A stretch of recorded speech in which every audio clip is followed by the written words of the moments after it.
Hello friends, कैसे हैं आप लोग। उम्मीद करता हूँ आप सब बढ़िया होंगे और आपकी तैयारी बढ़िया चली होगी। देखिए, जेल प्रहरी के भी ज्वाइनिंग लेटर आना शुरू हो चुके हैं और मतलब इस बार से जेल प्रहरी की ज्वाइनिंग में बहुत बड़ा परिवर्तन किया गया है। पूरा कहें तो सिस्टम ही बदल गया है। तो अपन देखेंगे कि कैसा क्या ज्वाइनिंग लेटर में क्या क्या डॉक्यूमेंट्स आए हैं और क्या परिवर्तन हुआ है ज्वाइनिंग में।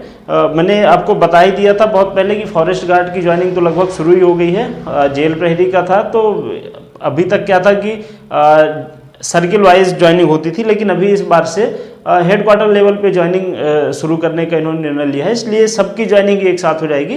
तो अब देखिए, जेल प्रहरी का है ज्वाइनिंग लेटर। अभी तक क्या होता था कि जैसे मैंने एक वीडियो में बताया भी था कि जेलों को है ना, जेल विभाग अलग अलग सर्किल में बटा हुआ होता है। सर्किल के अंतर्गत जेलें आती हैं, सेंट्रल जेल और ये जिला जेल वगैरह, ठीक है। तो उसमें क्या था कि सर्किल जेल जितनी है वहाँ के जो है तो लेवल में ज्वाइनिंग आती थी, ठीक है। तो जैसे अभी फॉरेस्ट गार्ड का है कि होशंगाबाद का पहले आ गया, हरदा का बाद में आया, ऐसा है ना। तो जिले कैडर में फॉरेस्ट गार्ड है तो अलग अलग जिले का अलग अलग डेट पे। ऐसे ही जेल विभाग में वो होता था कि अलग अलग सर्किल की ज्वाइनिंग अलग अलग डेट पे होती थी। लेकिन अभी इन्होंने क्या किया है कि मुख्यालय लेवल से ज्वाइनिंग कराना शुरू कर दिया है, जिससे सभी को, जितने एमपी में जेल प्रहरी में सिलेक्ट हुए हैं, सबको लेटर मुख्यालय से भेजा गया है, ना कि सर्किल जेलों से, ठीक है। तो सबको बुलाया गया है 23 जनवरी 2025 को, यानी सबका डीवी एक साथ होगा, सबको ज्वाइनिंग लेटर एक साथ मिलेंगे और लगभग ज्वाइनिंग भी सबकी सेम होगी। जो भी जेलें मतलब आवंटित होंगी तो वो वहाँ पे पता चलेगा, ठीक है। तो देखो, अभी जो लेटर आया है ये एक्चुअल में ज्वाइनिंग लेटर नहीं होता, इसको कॉल लेटर बोलते हैं। तो इसमें क्या क्या डॉक्यूमेंट्स मतलब आपको भेजे गए हैं, क्या क्या लेटर भेजे गए हैं, तो इसमें आपने देखा इस बार जो एक्स्ट्रा ऐड किया है उन्होंने, व्यक्तिगत विवरण पत्र। आपको साइड में स्क्रीन में दिख रहा होगा, सबसे पहला जो पूरा पीडीएफ है उसका पहला पेज यही है, व्यक्तिगत विवरण पत्र। इसमें आपको डिटेल भरनी है, जैसे रोल नंबर भरना है, अपना नाम भरना है, डीओबी, पिताजी का नाम, एड्रेस, ये सारी चीज़ें। इसके अलावा आपको अपनी शैक्षणिक अर्हता भरनी है और नीचे घोषणा पत्र है कि आप जो भी जानकारी दे रहे हैं वो मतलब एकदम सत्य है। अगर इनमें कोई भी त्रुटि पाई जाती है तो मुझे इसके लिए अयोग्य किया जा सकता है, ठीक है। तो ये आपका व्यक्तिगत विवरण पत्र में है। इसके अलावा के सारे डॉक्यूमेंट वही हैं जो पहले आते थे और मैंने इस पे वीडियो बनाया हुआ है। इन सब पे डिटेल में मैंने बताया हुआ है उसमें, तो यहाँ डिटेल में चर्चा न करना ज़्यादा अच्छा रहेगा। जैसे अनुप्रमाणन फॉर्म है जिसमें कि आपकी सारी डिटेल रहती है, ये हर विभाग भेजता है अनुप्रमाणन फॉर्म। इसमें क्या रहता है कि आपको पूरी डिटेल भरनी पड़ती है कि आप कहाँ कहाँ पे थे, आपके ऊपर अगर कोई केस हुआ तो कैसा क्या उसकी कंडीशन है, गिरफ्तार हुए कैसा क्या, तो ये सारी चीज़ें आपको अनुप्रमाणन फॉर्म में भरना पड़ता है। तो आपको अगर नहीं है जानकारी तो मैंने एक वीडियो बनाया हुआ है, आप उस वीडियो में जाके देख सकते हैं, पूरा डिटेल में उसमें बताया हुआ है। फिर अगला है पहचान प्रमाण पत्र। ये एक्चुअल में पहचान प्रमाण पत्र है जिसमें कि किसी गजेटेड ऑफिसर या कि किसी उसमें लिस्ट दी हुई है कि किन किन अधिकारियों से आप इसको साइन करवा सकते हैं, जो कि वो ये बताएगा कि हाँ मैं इस व्यक्ति को जानता हूँ, ठीक है। इसमें लिस्ट है, आप स्कूल के हेड मास्टर से, पोस्ट मास्टर से और राज्य केंद्र सरकार के गजेटेड ऑफिसर से, विधायक, सांसद, इन सब से साइन करवा सकते हैं। उसमें बस एक फॉर्मेट है, आप अपना नाम भरेंगे, एड्रेस भरेंगे, कहाँ पे रह रहे हैं, कैसा क्या, नीचे उस व्यक्ति के साइन होंगे जिसे कि मतलब इसमें जो है तो ऑथराइज किया गया है कि कौन कौन साइन कर सकता है। वो साइन करके बताएगा कि हाँ मैं इस व्यक्ति को पिछले इतने वर्षों से जानता हूँ, ठीक है। इसके अलावा करारनामा, इसी को बॉन्ड बोलते हैं। बॉन्ड का फॉर्मेट वही है जो पहले आया था। इसमें एक थोड़ा सा डाउट है, जैसे कि पहले क्या था कि सर्किल वाइज लेटर आते थे, तो उसमें जो सर्किल अधीक्षक होता था, चूंकि नियोक्ता अधिकारी वही है, ठीक है। तो बॉन्ड मैंने बताया था, वो वीडियो मैंने सब डिटेल में बताए हुए हैं, आप उसको जाके देख सकते हैं। उसमें मैंने बताया था कि हमेशा करारनामा जो होता है, बॉन्ड होता है, वो हमेशा कम से कम 2 पक्षकारों के बीच में होता है। तो एक पक्षकार तो अपन हो गए, अपन को ज्वाइन करना है तो एक अपन हो गए। एक पक्षकार होता है जेल विभाग से, तो जेल विभाग से कौन रहता है, सर्किल अधीक्षक, या जिसे सेंट्रल जेल अधीक्षक बोलते हैं क्योंकि ज्वाइनिंग वही देता है, ठीक है। तो इन दोनों पक्षकारों के बीच में जो भी कि भाई हम 2 साल तक ट्रेनिंग के बाद 2 साल तक मतलब जॉब करेंगे, अगर इसके पहले छोड़ते हैं तो 1 लाख रुपए ट्रेनिंग का जो खर्चा है वो देना पड़ेगा, ठीक है। तो ये सारी चीज़ें होती हैं। फिर इसके बाद 2 गवाह, आप में से इतने सारे लोग रहेंगे, उन्हीं में से 2 गवाहों के साइन हो जाते हैं और दोनों पक्षकार साइन करते हैं। तो अभी तक ये सिस्टम होता था। अब ऐसा है कि अब चूंकि मुख्यालय बुलाया गया है, तो मुख्यालय में कैसे पता रहेगा कि हमें भाई दूसरा पक्षकार कौन है? तो जैसा करारनामा का फॉर्मेट है, केवल वो फॉर्मेट को टाइप करवा लेना है टाइपराइटर से। हालांकि अब तो जो डिजिटल स्टाम्प हो गए, तो अब टाइप कराने की जरूरत नहीं पड़ती, वो प्रिंट आउट निकालते हैं, वो पूरा टाइप करके फिर प्रिंट आउट देते हैं। तो आपको इस करारनामे को 1000 रुपये के स्टाम्प में टाइप करवाना है और अपनी तरफ से कुछ भी नहीं भरना है। और अगर जरा सा भी डाउट लग रहा है तो कुछ भी मत करना, भोपाल में सब कुछ हो जाएगा, वो सारी व्यवस्थाएं करवा देते हैं। ठीक है, तो मतलब ये कि आप 1000 की स्टाम्प में टाइप करवा लीजिए, अन्यथा जरा सा भी आपको मन में संशय डाउट कुछ भी आ रहा है तो आप कुछ मत करिए, ये फॉर्मेट अपने साथ रखना, जो आपको लेटर आया है ये फॉर्मेट साथ में रखना है, इसको लेके जाना। जब आप भोपाल जाएंगे वहाँ बताएंगे कि सर मुझे समझ नहीं आ रहा था कैसा क्या टाइप कराना है, तो वो सारी व्यवस्थाएं करवा देंगे। ठीक है, तो ये आप वहाँ पे करवा देंगे। फिर अगला आता है शपथ पत्र। इसको आप 100 रुपये या कि 50 रुपये के स्टाम्प में टाइप करवाएंगे, बताएंगे कि भाई ऐसा ऐसा है, मेरा चरित्र उत्तम है, मुझे कभी गिरफ्तार नहीं किया गया, जो भी सारी चीज़ें हैं आप वो शपथ पत्र जो है तो जमा करेंगे। इन सब पे डिटेल वीडियो बना हुआ है, आप वहाँ पे जाके देख सकते हैं।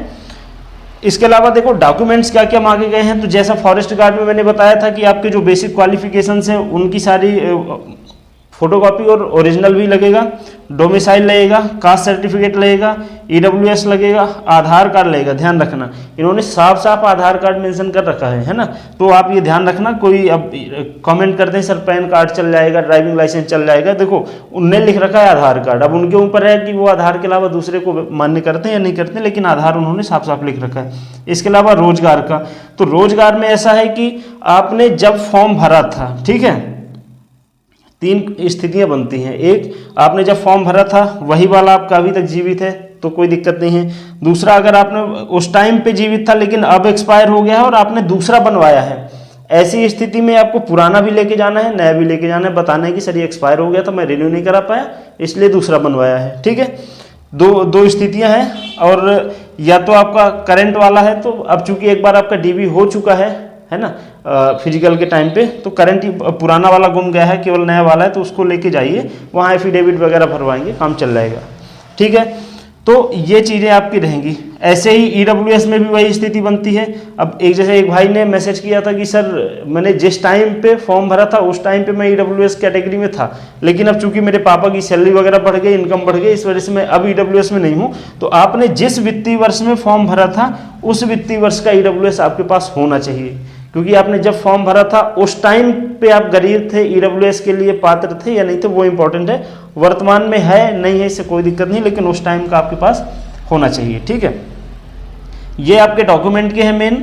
इसके अलावा मेडिकल, देखो मेडिकल का उसमें कहीं भी नहीं लिखा कि आप किस जिले से मेडिकल बनवा के लाइए या कि भोपाल में बनवाइए कि आप अपने गृह जिले का, आप कहीं से भी मेडिकल बनवा सकते हैं। ठीक है, मेडिकल में ऐसा है कि आप उसमें लिखा हुआ है कि आप अपनी मतलब लंबाई, वजन और सीने की माप क्लियर लिखी होनी चाहिए। तो अब जैसे जहाँ तक मुझे याद आ रहा है 84 लेता है संभवतः, मैं थोड़ा भूल रहा हूँ, लेकिन उस टाइम पे मान लो आपका 84 था फिजिकल के समय, अब कम हो गया है। तो आप थोड़ा सा जब आप जाना सीना, मतलब जब मेडिकल बोर्ड के समक्ष आप प्रस्तुत होंगे, आपके सीने की माप होगी, उसके पहले आप 20-25 पुशअप लगा लेना। अगर 1-2 सेंटीमीटर का अंतर आता है तो दिक्कत नहीं होगी, क्योंकि आप फिजिकल में आप ये सब करवा चुके हो, आप क्वालिफाइड हो। ठीक है, लेकिन मेडिकल बोर्ड में देखो क्या होता है कि हमारे विभाग का कोई हो तो वो समझ जाएगा, लेकिन डॉक्टर लोग इनको नहीं समझ में आता, इन्हें पता नहीं, उन्होंने तो देखा कि भाई इसमें लिखा हुआ है कि सीने की माप होनी चाहिए, अब उन्होंने लिख दिया आपका 83, ठीक है, या 82 लिख दिया। अब आपको क्वालिफिकेशन के लिए, क्वालिफाई करने के लिए 84 चाहिए था, आप क्वालिफाई कर चुके हो फिजिकल के समय, लेकिन उन्होंने मेडिकल में 82 लिख दिया। इस वजह से आपको ज्वाइनिंग में दिक्कत कर सकते हैं। इसलिए आप जाने के पहले 2-4 मतलब 20-25 पुशअप लगा लो, तो 1-2 सेंटीमीटर का पर्याप्त अंतर आ जाता है, 2 से 3 सेंटीमीटर का अंतर पर्याप्त आ जाएगा पुशअप लगा के जाएंगे तो। ठीक है, तो इतनी चीजें हैं। देखो व्यक्तिगत विवरण पत्र में भी सीने की माप का दिया हुआ है, तो उसमें भी आपको भरना है, ठीक है। तो ये मतलब सीने की माप, मुझे ये नहीं समझ में आ रहा है कि इतना इसको लेके इतना मतलब हाईलाइट क्यों करें, सीने की माप, सीने की माप। खैर बहुत बड़ा मसला नहीं है, अगर आपका सीना थोड़ा सा कम हो गया है या कि आपका वजन थोड़ा सा, वैसे वजन तो इशू नहीं आता, लेकिन सीने का इशू आता है। तो सीने का ऐसा है कि आप अगर 1-2 सेंटीमीटर 3 सेंटीमीटर का अंतर है तो आप थोड़ा सा पुशअप लगा लेना, वहाँ पे फुलवाया नहीं जाएगा, केवल सीने की माप, सीने को मापा जाएगा। तो हल्का सा एयर लंग्स में भर लेना तो थोड़ा सा बड़ा दिखेगा, ठीक है। तो 84-85 जो भी चाहिए रहता है वहाँ तक आप पहुँच जाओगे।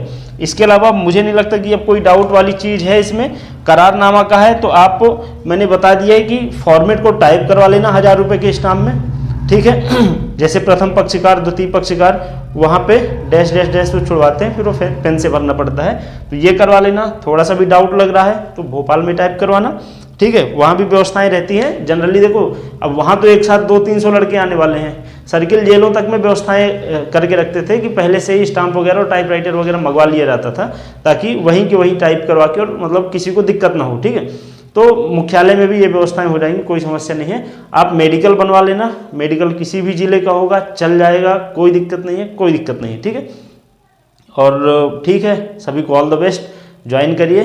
और हाँ, एक चीज़ और लिखा है, हालांकि वो पॉइंट ज़्यादा बड़ा नहीं है, जैसे इन्होंने लिख रखा है कि अगर आप पहले से किसी जॉब में हैं, तो मुझे नहीं लगता कि जनरली जेल विभाग में कोई ऐसा आएगा जो पहले से किसी जॉब में है, लेकिन आप किसी भी गवर्नमेंट या सेमी गवर्नमेंट संस्था में हो तो वहाँ से आपको एक तो एनओसी चाहिए रहेगा और दूसरा फिर बाद में कार्यमुक्ति आदेश चाहिए रहेगा, ठीक है। ये 2 चीज़ें चाहिए रहती हैं, पर ये इतना इंपॉर्टेंट नहीं है। इसके अलावा आपके ज्वाइनिंग लेटर में कुछ भी ऐसा नहीं है। आपको अनुप्रमाणन, ये पहचान पत्र, ये करारनामा, इन सब की डिटेल में वो वीडियो बना हुआ है, वहाँ पे आपको जानकारी मिल जाएगी, ठीक है।